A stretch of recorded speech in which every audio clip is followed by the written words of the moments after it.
dreams, goals and desire, aspirations, it's good that you spend little more time on it and see, will this really mean something to you even after 25 years, 50 years? If you're in your deathbed, will it still mean something to you? You must look at it. Whatever you're aspiring for, whatever you're dreaming of, whatever goals you have set, will it really mean something? Because most of these goals are traps. They're just traps. You get in, it's only one-way street, you can't turn back. I want you to look at this, because many of them are older than you. You ask them what they dreamed of at 18, they are fortunate it didn't come true. If everything that you desired and dreamed came true in your life, could you live with it? Fortunately, many of those things got filtered and never came true, isn't it? So, it will be very good if anybody of your age, if they want to decide and fix the goals of their life, it will be very good if they take a break from all influence that's around them. Social influences, family influences, other influences, withdraw somewhere, that's why an ashram. Withdraw somewhere, sit down, meditate, bring yourself to a certain level of clarity and joy. When you're very happy and clear, you must decide. Not in desperation you set goals. Desperate goals that you set will mean a lot to you at that moment. Tomorrow morning you look, you don't know why you're tangled up with it. So, it'll be good.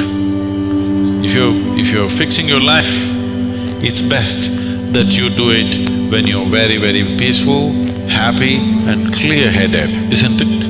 Not influenced by anything around you, simply by yourself.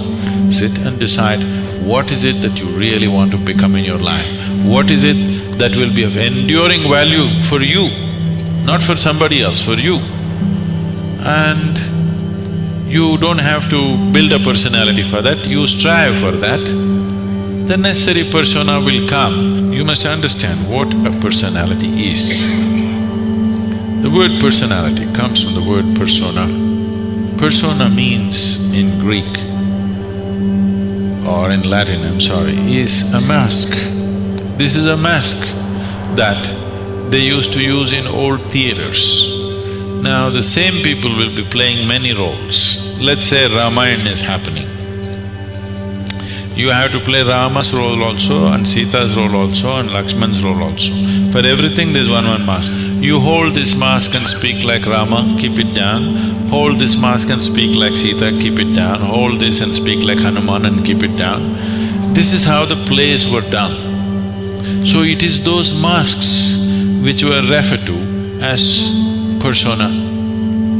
So personality means you held a mask and mask got stuck to your face.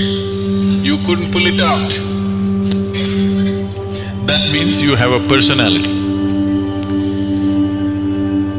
Personality is something that people are trying to develop because they have no sense of being. Instead of the real thing, you're trying to concretize a fake thing. If you are in touch with your being, why do you want a personality? It's not necessary. You can be a different kind of personality in different places. You are actually already. Or are you stuck with one personality? Some people who are simplistic in their head, I have only one personality. Others have different personalities in different areas of life, isn't it? If you had seen me before like 1999, that is before the consecration of Dhyanalinga, I was a completely different kind of person, okay? To such an extent, everything about me was so different. Well before that things happened that was beyond me, but this was conscious. At that time I was single-minded towards a certain purpose, I was in a certain way. So after…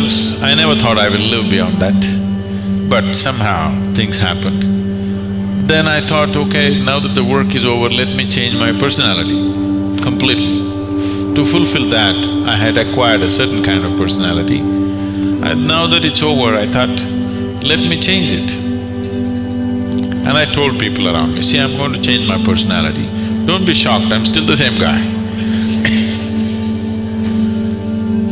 They said, no problem, this. I said, just hang on, because things will change.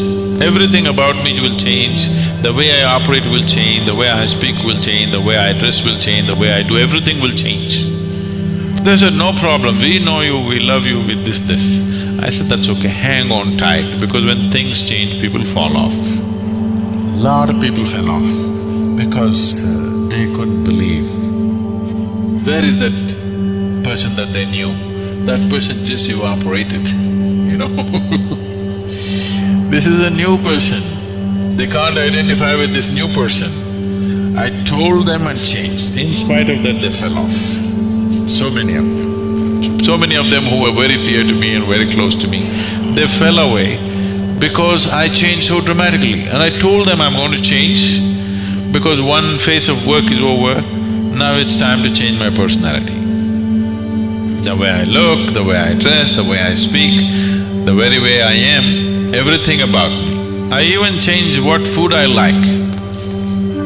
I changed my personality, so I thought I'll change my food also. So personality is something that you have taken on, but you have become so unconscious about it that you think it's for real. You're asking how to develop, that means you're making it up, right? Another word for developing is making up, isn't it? You're making it up. Make it up whichever way is suitable for your kind of activity, but you must be able to keep it down. If it gets stuck to your face, then it becomes misery. Then all suffering will come to you. You can take on any kind of personality, but when you want to keep it down, you must be able to keep it down. There was a sage. He was so wise. People went to him and crowds gathered. Then the king went to him and the king saw such a wise man should be in his court. So he told the sage, you must come and become my chief minister. Because a wise man like you shouldn't go away sitting under a tree. You must be useful for the people. The sage said, see, that's fine, but I have a condition. You must give me a room in your palace where I will spend every day 1 hour. You should never peep into that room, you should never ask me what it's about, you should never break into it, nothing. This room should be left unexplored by yourself, your servants, your secret agents and everybody.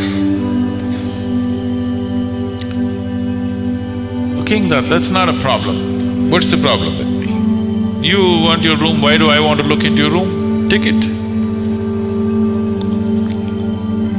Then whenever any important meeting is to come, this man who's sage, now who's become a minister, so he's wearing appropriate clothes for the palace. But he goes in to this room and locks himself for 1 hour and comes out. A few months and years passed, but then after that king's curiosity, you know, it even got us to Mars. He wants to know what the hell is he doing inside. So rumors started all around, oh, he's doing something, he's got somebody inside, maybe he's an enemy agent, he suddenly landed here, what is he doing there, what is he doing there? Everybody, the whole palace started buzzing around with what is he doing in this room. Everybody wants to see what's in the room, but it's always locked, he goes in, spends time there and comes out. Especially when something important is to be done, he goes in. All kinds of rumors happened. So, one day, king couldn't hold it. King asked this man, I want to see what's in that room. He said, well, there's a promise you've given me. If you break the promise, I will leave. he contained it. He doesn't want to lose the man. He's too wise.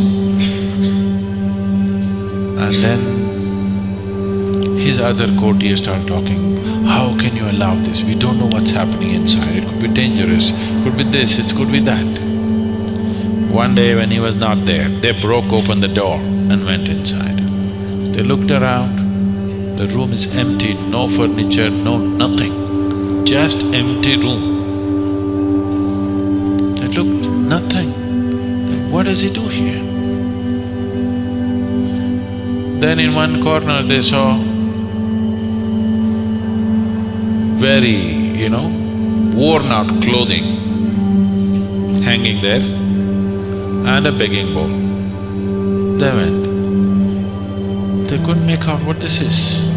Then he came in. He said, well, you wanted to see UFC. The king asked, what do you do here?